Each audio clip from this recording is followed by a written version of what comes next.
2030년대에 세척을 지금 목표로 하고 있더라고요. 그러면 이 몇 척 정도가 좀 교수님은 적당하다고 보시는지, 물론 그러니까 만든다는 것 자체가 의미가 있는 겁니다만 또 현실적으로 필요성을 생각했을 때 척수도 중요하지 않겠습니까? 해군의 작전 개념은 통상 3분 개념 그래요. 한 척은 작전, 한 척은 대기하면서 훈련하고 휴식하고, 네. 한 척은 수리, 정비 이렇게 하는데 우리에게 필요한 거를 이제 어떻게 따져야 되냐면은 첫 번째 위협이 어디로부터 오느냐 그거잖아요. 위협은 지금 1번이 북한이고 2번, 3번은 주한미군이 없을 때 우리 옛날로 돌아갈 수 있다. 네. 견제론 그런 거 위협이 있고 그다음에 이 어떤 무기를 만들려면 경제력이 감당할 수 있느냐, 돈이 있느냐, 돈도 없는데 막 비싼 거 가지려고 하는 나라는 북한밖에 없어요. 북한은 막 방위비가 30% 이상 쓰니까 네. GDP에 거기는 비교가 안 되고 그리고 경제력 그다음에 만들어도 지속적으로 생산하고 유지할 수 있는 능력이 유지해야 돼. 인력이 있어야 되고 그다음에 시설이 있어야 되고 그렇지 않으면 공급망이 무너져 버려요. 부품 공급망. 그러면은 힘들다고. 그래서 위협은 지금 영국이나 프랑스가 핵추진 잠수함을 만들어서 하는 일이 러시아 잠수함을 추적 감시해요. 그래서 그리고 자기 핵무기 실은 잠수함을 보호한다고. 네. 이런 임무를 하고 우리 같은 경우는 러시아, 중국, 북한 막 위협이 세잖아요.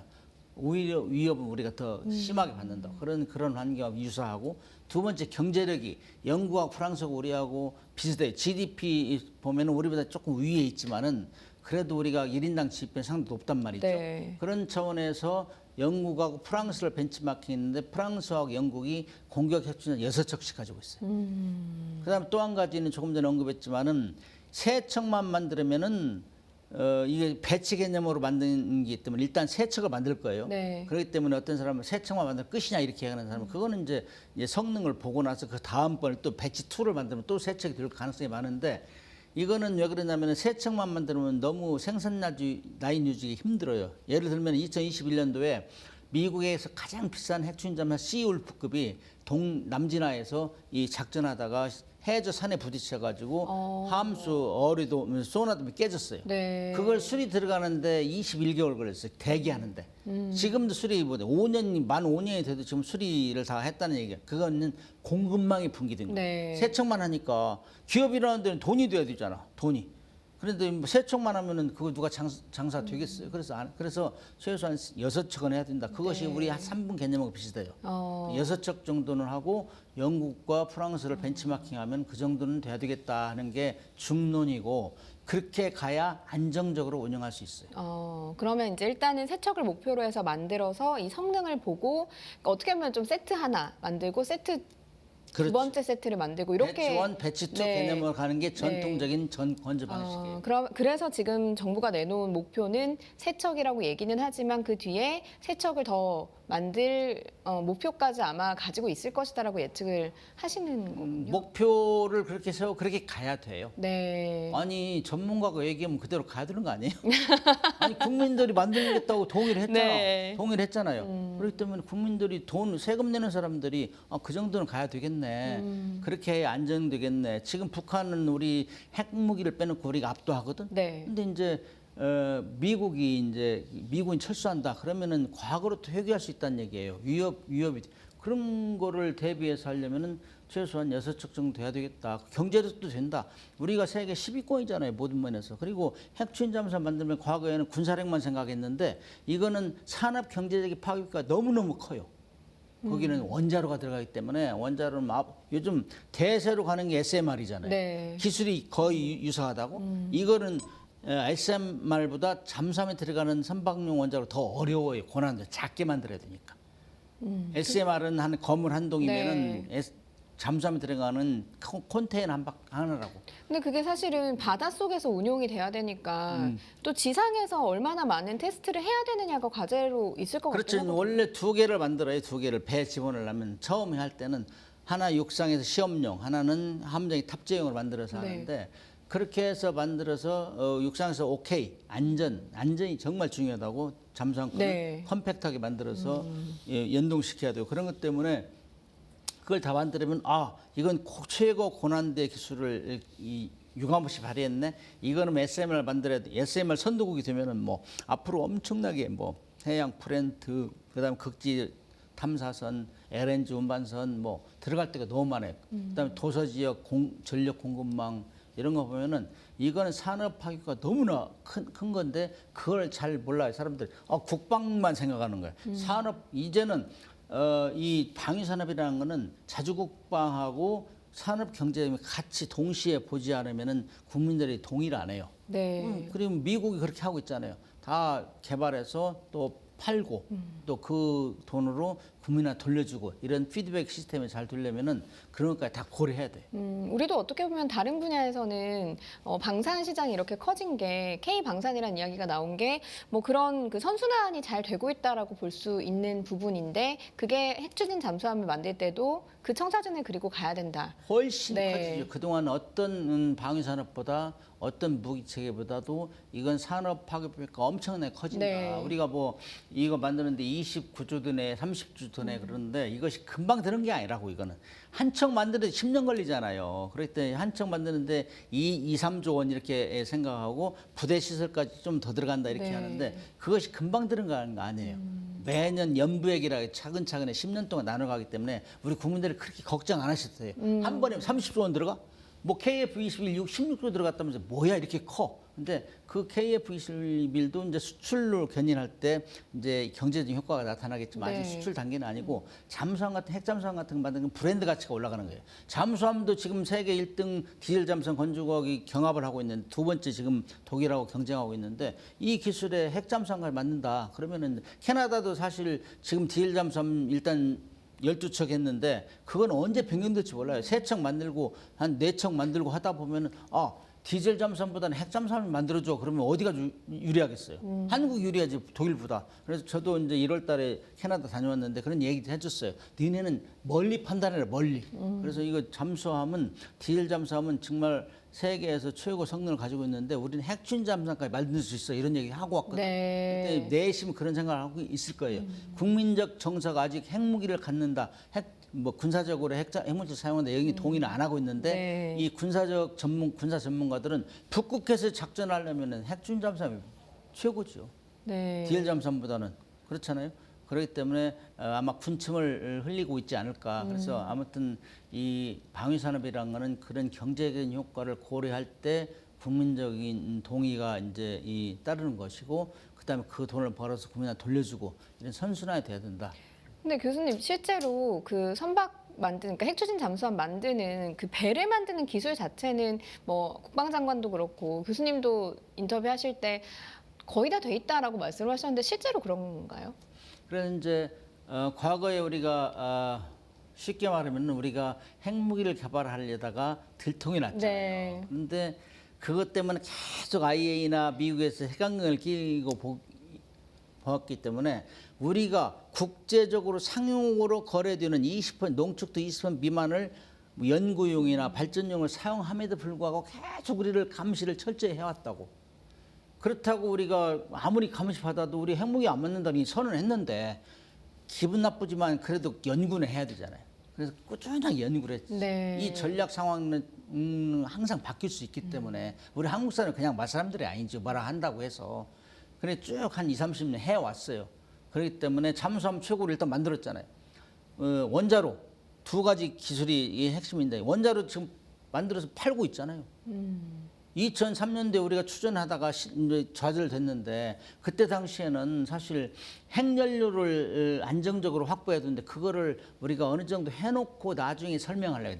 네. 왜냐 하도 감시를 심하게 하니까 중간에 단절될까 봐서 미국도 그때 설득하고 IAEA도 설득하겠다. 그 대신 우리가 전응축을 하면 사용해서 하겠다. 19.75%를 해서 하겠다. 이렇게 생각을 가지고 하다가 북한이라는 나라 또 이 고춧가루 된 거예요. 근데 그 핵 개발하고 핵무기 핵실험하면서 IAEA를 이제 기분 나쁘게 했죠. 그래가지고 일제 사찰을 받을 때 우리가 그때 2000년도에 IAEA 보고를 없이 0.2g 우라늄 농축 실험을 하다가 네. 그걸 보고를 해더니 안 하고 했어요. 그러니까 IAEA에서 이 남한도 사찰해야 되겠네 이렇게 오니까 갑자기 또 언론에 노출되고 하니까 한국 핵잠수함 개발한다고 하고 핵무기 개발하는 거 아니야 이렇게 또 막 이렇게 압박이 들어왔다고. 그러면서 서서히 이거는 아직 지금은 아니다 해가지고 살짝 또 응용 연구만 하자 이렇게 쭉 해왔어요. 그렇기 때문에 지금 잠수함도 쉬우고 만들고 그다음에 그 함정에 들어가는 원자로도 우리가 원하는 수준의 스펙을 가지고 충분히 만들 수 있다 자신감이 있기 때문에 작년 10월 29일 날 그 이재명 대통령이 트럼프 대통령이 확실히 얘기했잖아. 나는 돈도 있고 기술도 충분하다. 핵연료만 안정적으로 들어가는데 국제법으로 문제가 있기 때문에 그거를 해결해 주시오. 도와주시오. 그러니까 트럼프 대통령이 오케이 했단 말이죠. 그러면 네. 그 공론화 됐잖아요. 전 세계적으로 방송이 된 거예요. 그러니까 미국이 IAEA하고 NPT, NSG라는 뉴클리어 서플라이스 그룹을 해가지고 우라늄 공급국이 있어요. 거기도 미국이 못 팔게 하면 안 판다고. 그냥 그 통제하는 나라를 다 공식적으로 얘기해버린 거예요. 그러니까 트럼프 대통령이 그 정도 오케이, 국제사회 오케이 할 정도면 한국은 국제법적으로 문제가 없다는 건 공인한 거거든. 그렇잖아요. 왜냐면 그렇지 문제가 있으면 절대로 안 하지. 그렇기 때문에 이미 우리는 지금 미국이 뭐 어떤 사람들은 미국이 지금 반대하면 어떻게 할 거야? 네. 지금 한다고 해놓고 삐지면 어떻게 할 거야? 질문을 혼자서 하시니까 제가 질문 드리려고 했는데 그러니까 그거 상관없어. 이제 네. 공인화됐기 때문에 우리는 그냥 추진하면 돼요. 네. 그래서 국가적 의지가 제일 중요해. 국가적 의지라는 거는 첫째 대통령의 리더의 의지, 두 번째 국민적 공감대. 대통령이 확실히 얘기했잖아요. 안 된다고. 협력했고. 그러면 그간에 사실 김영삼 정부 때도 그렇고 노무현 정부 때도 핵추진 잠수함을 만들려고 하는 시도는 있었잖아요, 교수님. 그럼 그때와 지금의 이제 교수님이 최전선에 계셨었으니까 차이는 뭐라고 좀 느끼시는지. 그때는 아버지를 아버지라고 부르지 못하는 홍길동의 심정으로 연구원들이 은밀하게 추진했어요. 왜냐 미국이 잘못하면 뭐 핵무기도 안 많은데 괜히 시비 걸을 수 있잖아요. 저 안 그래도 이렇게 조사하다가 보니까 국방과학연구원 직원인 척하고 해군 그 잠수함 팀이 옷을 그 국방과학연구원 옷을 입고 입으라 했는데 안 입었어요. 제가 저한테 입으라 했는데 안 입었어요. 교수님은 안 입으셨어요. 그렇게 할 정도로 비밀리에 진행됐다고 하더라고요. 은밀하게 사실 숨긴 것도 아닌데 이게 이 NPT라는 확산이 제일 불평등한 조직이에요. 자기들 5나라는 핵무기 만들고 나머지 못하게 했거든. 그러니까 처음에 반발이 심했어요. 네. 근데 이게 순기능, 그러니까 일본의 핵무기를 투하하다 보니까 너무 비참하더라. 이 무기는 사용할 거기에 동의했기 때문에 지금까지 있는데 사실 우리 주권의 문제라고. 그러나 우리 핵무기는 안 만든다고 공언했기 때문에 그럼에도 불구하고 계속 그 감시를 하니까 그런 걸 탈피하기 위해서 우리가 조용히 은밀하게 추진해왔죠. 네. 그다음에 그 당시에는 조금 전에 언급했지만은 핵연료를 안정적으로 공급을 받아야 되는데 그거를 잘못하면 기분 나쁘면은 야, 너 우라늄 팔지 마 한국에. 그러면 원자력 발전소 가동이 어렵잖아요. 그래서 우리가 나중에 설득하려고 했는데 그 전략이 그때 적절하지 않았죠. 그러나 지금 상황은 이미 수없이 얘기해왔고 우리 능력도 있다. 그다음에 제일 중요한 게 북한이 핵무기를 만들어서 소형화 경량화해서 핵잠수함을 집어넣고 있는데 이것이 미국에 심대한 위협을 주고 있어요. 네. 미국의 위협이 되고 우리의 공동 위협이 된다. 그래서 미국에서도 자기 국익에 합당하지 않으면 절대로 안 하는 나라가 미국이에요. 인도, 파키스탄 핵무기 개발할 때 처음에 반대했다고, 제재했다고. 그러나 파키스탄 같은 경우는 뭐 아프가니스탄 우리가 자기가 작전할 때 그때 파키스탄 도움이 없이 안 됐거든. 인도, 중국을 견제하기 위해서 다 자기 목적. 그래서 미국도 지금 상황에서는 북한이라는 나라가 핵무기를 고도화했잖아요. 그렇기 때문에 위협이 되니까 우리가 최전방 지켜주겠다. 미국도 대통령 좀 힘들지 않습니까? 그 국방비 자꾸 줄이라는데 우리가 최전방 해줄게요. 미국에 도움이 되고 그다음 우리가 또 미국의 지금 마스가 프로젝트하고 미국의 이 낙후된 쇠락한 그 조선업을 재건해 주겠다 했잖아요. 그렇기 때문에 미국도 우리의 도움이 절실히 필요하다고. 미국의 도움이 필요해요. 지금 환경은 2003년 362 사업보다는 훨씬 달라졌죠. 첫째, 기술적으로 우리가 이제 그때는 잠수함도 만든 경험이 없고 그다음에 원자로도 못 만들어서 독자적으로. 그런 지금 다 할 수 있고 기술적으로 우위에 있고 그다음에 두 번째는 핵연료를 그렇게 어려웠는데 미국에서 오케이 했단 말이에요. 지원해 주는 걸로. 네. 그럼 국제사회에 이제 선포를 한 거니까. 그다음에 우리는 돈도 지금 뭐 세계 10위권이잖아. 모든 경제력이. 그래서 그런 것들 때문에 굉장히 그 쉽고 그다음에 그 국가적 의지, 국민 대통령과 국민의 의지가 굉장히 단합돼 있어요. 작년 핵추진함을 만들어야 된다는 여론이 87% 됐다고. 그렇기 때문에 이 정도면 충분하다. 이것 때문에 2003년도와 환경과 지금 상황은 굉장히 틀리다. 그래서 뭐 이번의 기회는 절호의 찬스고 이번을 놓치면 안 된다 하는 얘기를 하고 있어요 지금. 네.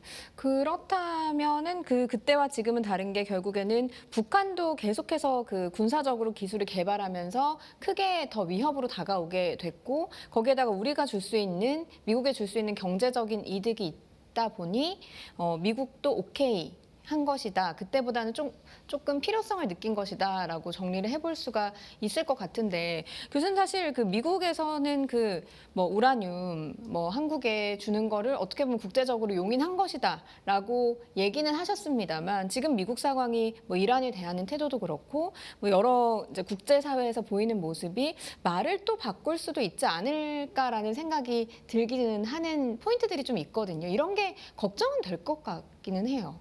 미국 전화해 보셨어요? 하고 싶어요. 궁금합니다. 많은 분들이 네. 궁금해하죠. 네. 혹시 미국이 하도 정책을 많이 변경되니까 그런데 지금 상황에서는 하루빨리 우리가 돌이킬 수 없는 수준으로 만들어 진도를 빼야 돼요. 그럼에도 불구하고 계속적으로 반대하면은 이제 국민적 동의를 가지고 뚫고 나가면 돼요. 우리는 절대로 핵무기를 만들지 않는다고 선포했고 네. 와서 봐라 그거거든. 근데 사실 한미 원자력 협정에는 군사적으로 밀리터리 퍼포스 사용 못하게 돼 있어요. 미국에서 들어오는 핵물질이나 미국에서 들어오는 기술을. 근데 2024년도 통계에 보면 미국에서 우리 우라늄을 하나도 안 사왔어요. 네. 왜냐 미국도 제조업이 붕괴돼 가지고 요즘에는 우라늄 농축을 20%밖에 안 해요 자기가. 나머지 다 사다. 근데 우리를 줄 만한 여력이 없어요 미국도 사실. 그리고 미국은 우리하고 또 틀려요. 미국은 핵잠수함에 들어가는 우라늄은 가공하는 게 90% 이상의 우라늄 농축. 우리는 20% 미만이니까 틀려요. 거기 협력 받을 수가 없어요. 그러나 이제 미국에서 한미 원자력 협정을 고쳐야 된다 뭐 이런 얘기 나오는 거는 미국에서 용인을 하는 거지 군사적으로 사용하는 걸. 근데 그 원자력 협정을 고치려면 오래 걸려요. 그래서 그거 빼고 일단 군함에 들어가는 것만 용인해달라. 그걸 문서화해달라 이거예요. 네. 그럼에도 불구하고 미국의 행정부에서 의회 공문을 보내면 의회에서 동의를 해야 돼요. 그것을 우리가 이제 우리 행정부하고 미국 행정부, 우리 국회하고 미국 의회하고 이렇게 이 카운터파트가 구성돼서 빨리 조직을 구성해가지고 진도를 나가라. 이게 국민적 요구 사항인데 지금 미국이 그 잘 준비하다가 미국이 지금 전쟁 때문에 그게 주춤했어요. 그것 때문에 국민적 여론이 안 좋으니까 최근에 들어 또 미국에서 한 팀이 왔어요. 우리 그렇죠. 지난번에 네. 갔었는데 큰 성과 없었다. 그래서 미국이 자꾸 안 따라주면 어떻게 할래? 동의하면 어떻게 할래? 이런 걱정은 옛날 걱정이 돼야 돼요. 왜냐? 우리는 그 정도 목소리 될 만큼 충분히 미국한테 도와주고 있고 같이 협력할 수 있는 포지션이 올라온 거예요. 그렇기 때문에 우리가 주도하면 돼요. 목마른 사람이 쌤 파는 거 아니에요? 그래서 우리가 주도해가지고 미국한테 우리는 절대로 우리는 핵물질을 사다가 이렇게 쓰고 이렇게 쓰고 그 다음에 보관 어떻게 하고 안전 문제를 이렇게 해결하겠다. 문서화해가 설계를 해서 미국한테 알려주고 IAEA에다 알려주면 돼요. 그래서 최근에 IAEA 사무총이 왔다 갔잖아요. 그래서 우리는 20% 미만을 사용해가지고 절대로 우리는 핵무기는 안 만든다. 다 이미 공인이 됐어요. 그렇기 때문에 이런 걸 빨리 만들어서 우리가 주도적으로 하면 돼. 우리는 너무 수세적이야. 미국이 안 하면 그건 옛날 걱정이라니. 미국을 끌고 가면 돼요. 왜? 마스가 프로젝트 우리 끌고 가지 않으면은 미국이 할 수 없어요. 지금 상황은. 그렇게 하려면은 사실은 이걸 주도할 수 있는 우리 정부에서 이걸 주도할 수 있는 어떤 조직이 좀 필요할 것 같거든요. 끌고 나갈 인물도 좀 필요할 것 같고요. 지금